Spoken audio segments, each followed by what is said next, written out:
A woman without kids should just leave, they said firmly. Yeah, I'm leaving you to start a family with someone younger, they announced. I sat there, stunned, listening to their words. My name is Susan. I'm 26, and a year ago I married Andrew, my boss. I was drawn to Andrew's competence and swept up in his advances. I quickly fell for him. Becoming a housewife was Andrew's idea, and I thought we'd have a happy life. But soon after we married, things changed. Hey, what have you been doing all day? The cleaning's not done, Andrew yelled as he came home. But I vacuumed today and the place isn't messy, I protested. Don't make excuses. You're being supported by me, so make sure I'm satisfied. Andrew's attitude towards me shifted, and he kept finding fault. I wanted sashimi today. You should know what I like. And my clothes should be ready before I get out of the bath. Useless. Before, Andrew was considerate, but now my mistakes seemed to anger him. I needed to do better. I pushed myself harder. Then 6 months after we married, my mother-in-law arrived unexpectedly. She was a single mother, and after we married, we moved close to Andrew's childhood home, in a place similar to Nebraska. Susan, could you let me stay here for a while? Mother-in-law, what happened all of a sudden? Can't a mother visit her son's house? This house was built by Andrew, so you just need to listen to what I say. Eventually, it led to us living with my mother-in-law. She doted on Andrew and seemed to despise the idea of a daughter-in-law saying, Susan, you're going to feed Andrew that. I'll throw it away, so make it again, repeatedly throwing away my cooking. Or looking at my clothes when I was about to go out, she would say, you're going out in such indecent attire. Are you still trying to attract men's attention? That's just shameful, and you don't even need to wear makeup anymore. It's Andrew's money, so don't waste it, please. I was constantly harassed and belittled, almost driving me to a nervous breakdown. No matter how much I appealed to Andrew, he would dismiss it, saying, my mom is just looking out for you. She's not saying anything wrong. Getting along with my mom is also part of a wife's duties, isn't it? And ever since his mother moved in with us, Andrew started to be stingy with the household expenses. I haven't received this month's living expenses yet. What are you bringing up money again? It's my hard-earned money, so use it wisely. He would raise his voice, so I even dipped into my savings from before I was married. Moreover, he began coming home later and later, almost daily returning drunk. I thought of divorce, but somehow believed, surely if we have a child, Andrew will return to his kind self. A year passed, and I decided to start fertility treatments. I want to undergo fertility treatment. Your mom has been pressuring us to have a kid soon. I'll use my savings for the treatment costs, so don't worry, but I want you to come with me, Andrew. All right, I understand, but just so you know, I won't contribute a single cent.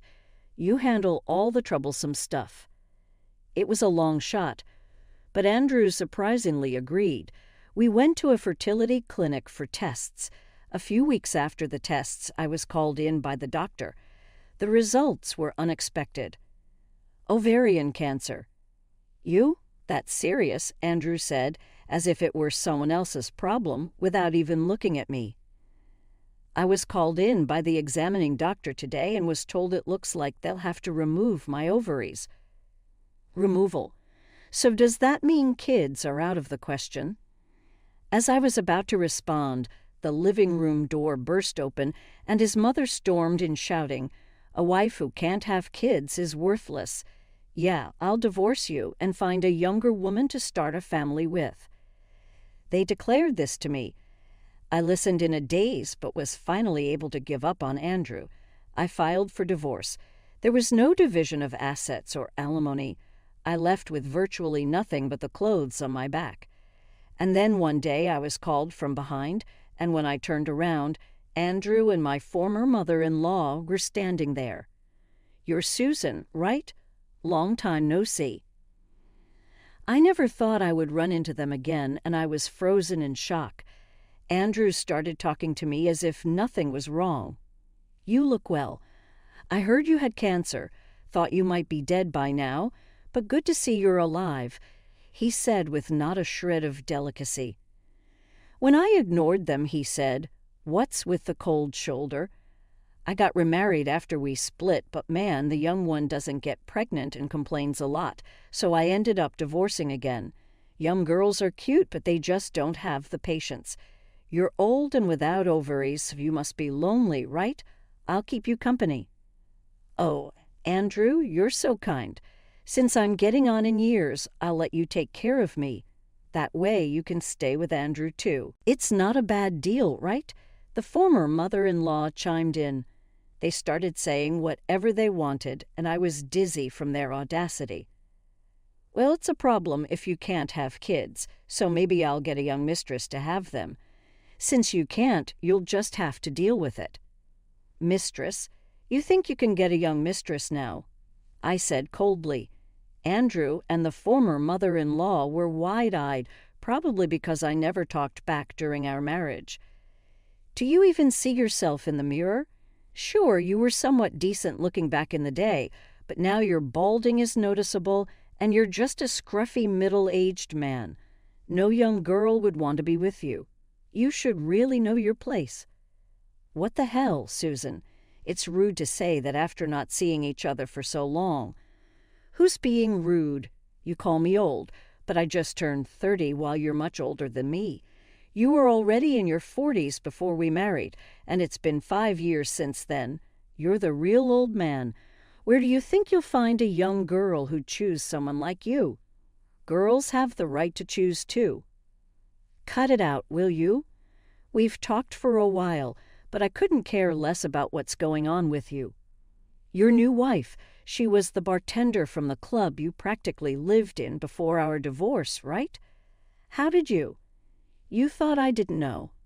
Any woman would notice if you started being stingy with money and coming home late, and you weren't even trying to hide it. How can you be so surprised? I just didn't say anything at the time of our divorce because I was done with it all. Don't be a sore loser.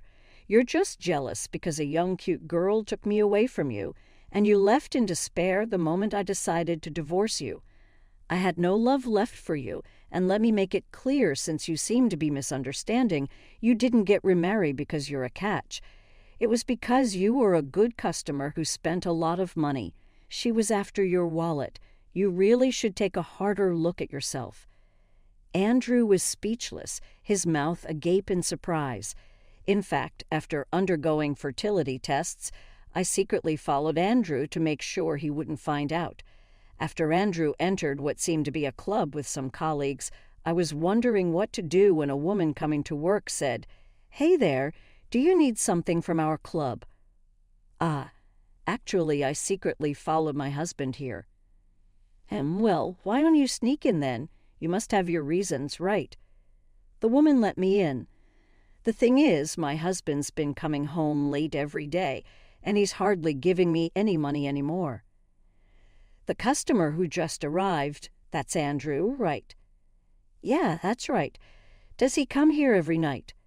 "Sure does. He's quite the regular here, probably frequents other places too. He spends a lot of money, so people think he's pretty well off." "No, I know because we worked at the same company. He's not really high earning."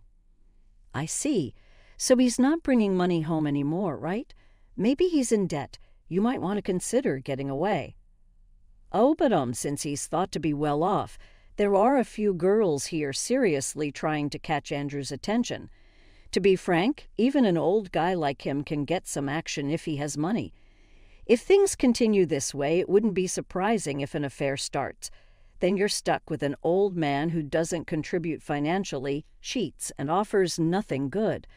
Not receiving financial support is considered financial abuse, so you should take the alimony and run." "Yeah, maybe I'll think about it." Later on, the results of her deliberation would lead to divorce, but that advice undoubtedly gave her a push. Back then, I didn't ask for alimony, just didn't want the hassle. Even if I had asked, he probably wouldn't have had the money to pay anyway. Then I turned my attention to my former mother-in-law. "What are you even saying? Why would you want to care for someone who harasses and disrespects you? Do you even realize that neither you nor your son are worth that trouble? How dare you say that? My Andrew eyes. He might be your pride and joy, but what's there to boast about? He's a 45-year-old middle-aged man, past his prime, spending his money in nightclubs. No young and pretty woman would see the benefit in marrying, let alone dating him. It's not about benefits, it's about marrying for love. That's the point. He lacks qualities that make him lovable, and when you complained about young people not enduring enough, it's not about their tolerance. It's your unreasonable expectations. Probably demanded meals to suit his mood, forbade makeup, right?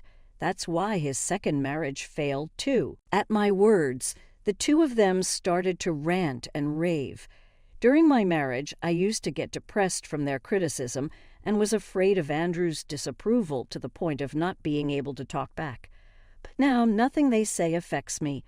I was about to leave when Andrew shouted, "Enough." "Ready? I thought you were lonely and reached out, but you're getting way too cocky. Just shut up and listen to me." As Andrew raised his hand towards me, I instinctively closed my eyes, expecting to be hit. But when nothing happened, I cautiously opened my eyes. Andrew's raised hand was being held back by a man from behind. Andrew froze in shock, but seeing his face, I felt relieved. "Who the heck are you? Stay out of this if it's none of your business." "It is my business. He is my husband." "What? You're her husband?" "Yes, that's right. I'm currently the happiest I've ever been in my life. There's no room for you guys to interfere." "Nice to meet you. I'm Neil, Susan's husband. I was just using the restroom over there, so I had Susan wait for me. I never imagined something like this would happen just because I stepped away for a moment. Could you please stay away from my wife?" "Oh, really? You sure have strange tastes, marrying a woman like her. She's already an old lady, and on top of that, she can't have kids. Well, sorry she's my leftovers, but take good care of her, okay?" Suddenly, Andrew spoke to Neil with a sneering laugh. Neil looked at Andrew with a chilly gaze and said, "I've heard about you, but you really are the worst kind of person. How can someone become as low as you?" "Well, considering who your mother is, maybe it can't be helped." "What did you say?" "You're much worse for saying such things to someone you've just met. Why don't you remember what you've said to my wife, who is now a stranger to you, before you speak, let alone trying to hit her? I won't let you pretend that never happened." Stared down by Neil, Andrew suddenly found himself at a loss for words. Neil might look kind, but he's tall and well-built. To Andrew, who's just a middle-aged man with a bit of a belly, Neil must seem quite intimidating. "Mommy!" Suddenly, a child's voice could be heard, and a kid clung to my legs, ignoring Andrew and his companions, who were looking confused. I picked up the child. "Mommy, I did a P.E. That's great. Let's thank Daddy for helping, shall we? And Harry, I'm sorry, but Mommy has to talk for a bit. Can you go play in the park with Daddy first?" Who are these, Grandma and Grandpa? His innocent question almost made me burst into laughter. To him, Andrew looked old enough to be a grandpa. That's how aged Andrew appeared. They're strangers. They tried to bully Mommy, so Daddy scared them away. "Mommy, are you okay?" "I'm fine. We'll be right there." Before leaving, Neil, holding Harry, said, "If you try anything with my wife, just remember we have our own ways of dealing with it." "What do you mean?" "How can you have a child when you don't even have ovaries? Is he your stepchild or adopted? Raising a child that's not your own blood. Women who can't have kids are pitiful, aren't they? Whether he's a stepchild or adopted doesn't matter, but Harry is my own child.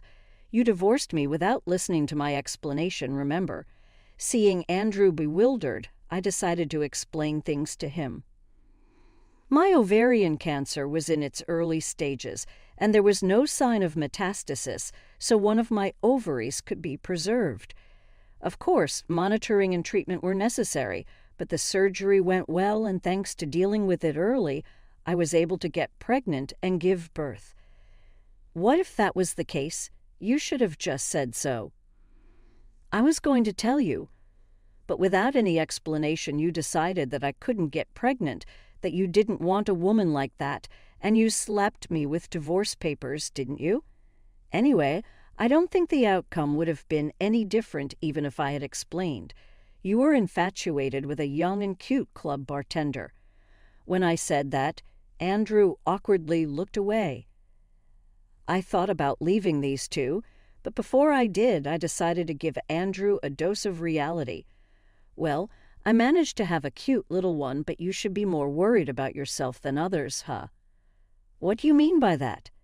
Exactly what I said. You felt sorry for me because you thought I couldn't have kids, but it turns out you're the one who will never have a child that's biologically yours. What do you mean? If I wanted to, I could easily find a young woman. That's not the issue. It's not about whether the other person is young or not. The problem is with you. Huh? What are you talking about? Do you remember when you went with me to get tested just to maintain your appearance? I found it odd when Andrew easily agreed to infertility treatment, even though I was the one paying for it. But the reason became clear while we were at the clinic during the tests. I was complimented by several nurses about Andrew. Men often dislike undergoing tests for infertility.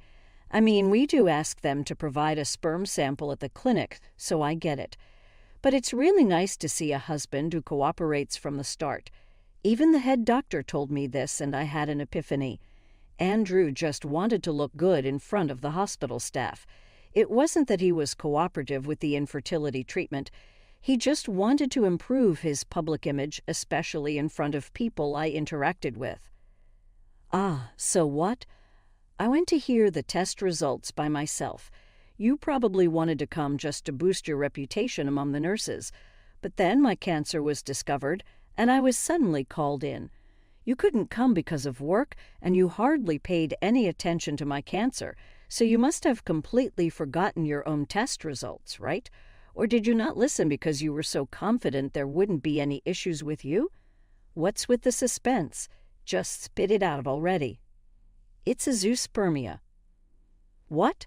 So, azoospermia. You've never been able to impregnate a woman from the get-go? By the way, I had ovarian cancer, but everything else was fine. That's why I could give birth to our child. Huh? That's impossible. You might hold a grudge against me, but don't make stuff up. Yeah, right, as if lying like that. What a terrible woman. As the two of them continued their noisy argument, I remembered the conversation with my doctor back then. Ovarian cancer. Me? You're joking, right? No, unfortunately, but we can't be certain until we do surgery or more tests. At this stage, it's believed to be very early. If we remove it surgically, you should be fine, with mostly just follow-up observations. We think the other ovary can be preserved, so please don't worry. Hearing the doctor's words, I was relieved. I'm glad it was caught early. Thanks to you, doctor. Thank you. I'll report this to my husband as well. Actually, besides the report for you, there was also something to report to your husband. Oh, has something been found with my husband too? No, it's not a disease, so please don't worry. It's just that we found something related to infertility concerning your husband. Does that mean my husband is infertile? Yes, probably. At this stage, there's a very high suspicion of azoospermia. Azoospermia? Does that mean my husband can't produce sperm? That's what it means, yes. Can azoospermia be treated with medication or something? Medication is almost never effective, except in very special cases. So, testing and likely surgery are the main options. However, in cases where there's an absolute inability to produce sperm from the start, surgery doesn't guarantee improvement of azoospermia.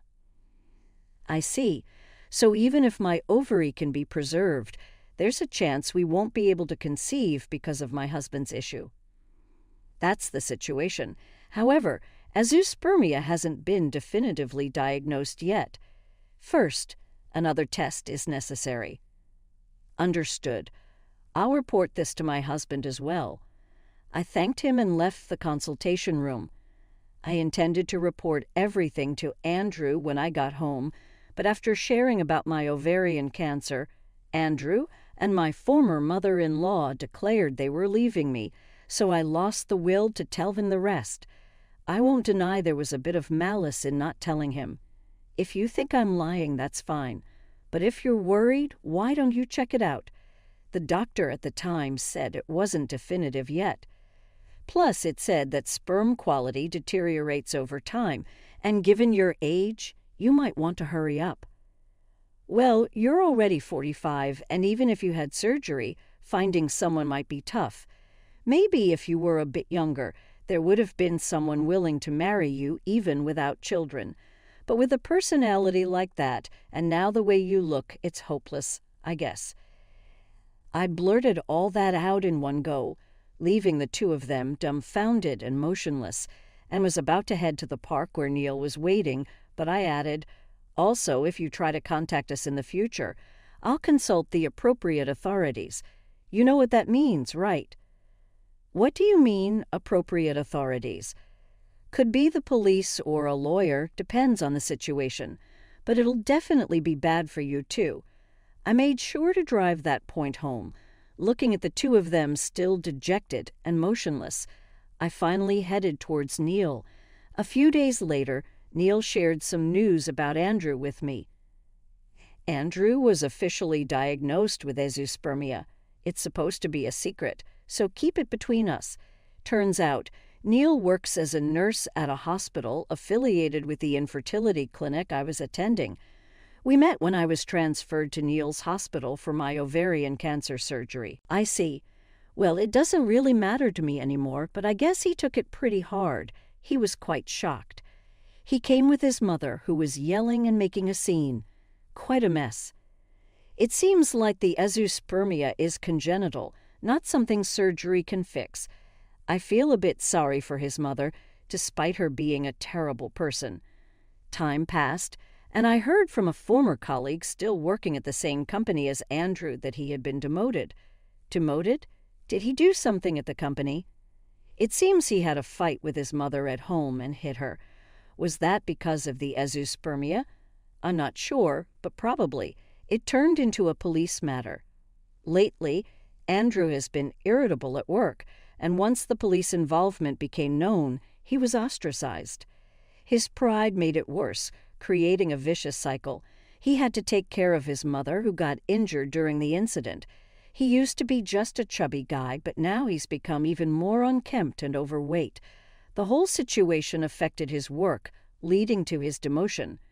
Shocked by the azoospermia diagnosis and then this at work, but what's more surprising is that Andrew quit his job. What? He quit because of the demotion? It seems so. Impossible for me to be demoted. I can't stay in this company. I'll leave and you'll all regret it. He shouted and left. Since then, he's gone off the radar.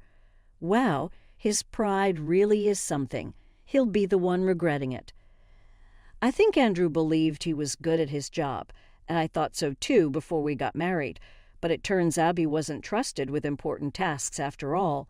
Yeah, when you're young, older people always seem like they can do their jobs well, and it looks like Andrew was suspected of embezzling company money.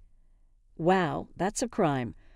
Probably used it to pay off debts or something.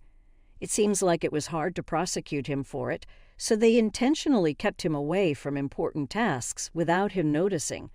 According to a coworker, they made his demotion obvious this time to make him quit on his own. Well, from my point of view, that's karma for you. A few days later, a letter from Andrew somehow arrived at my house.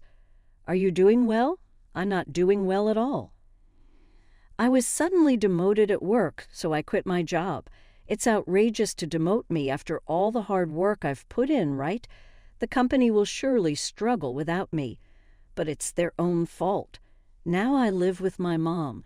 We moved to an apartment, not the house I used to live in with you. It was too big for just the two of us. My mom got injured, so I'm taking care of her. She started to show signs of dementia, possibly because she can't get out much lately. Even now, she often mentions Susan's name. I think she misses you.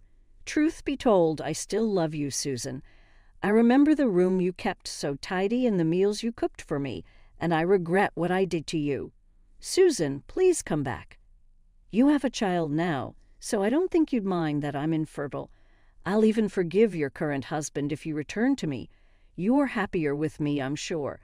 I hope Susan chooses the right future. After reading Andrew's letter, I laughed and tore it up. I'm curious about how he got my address, but we're planning to move soon anyway because our family is growing.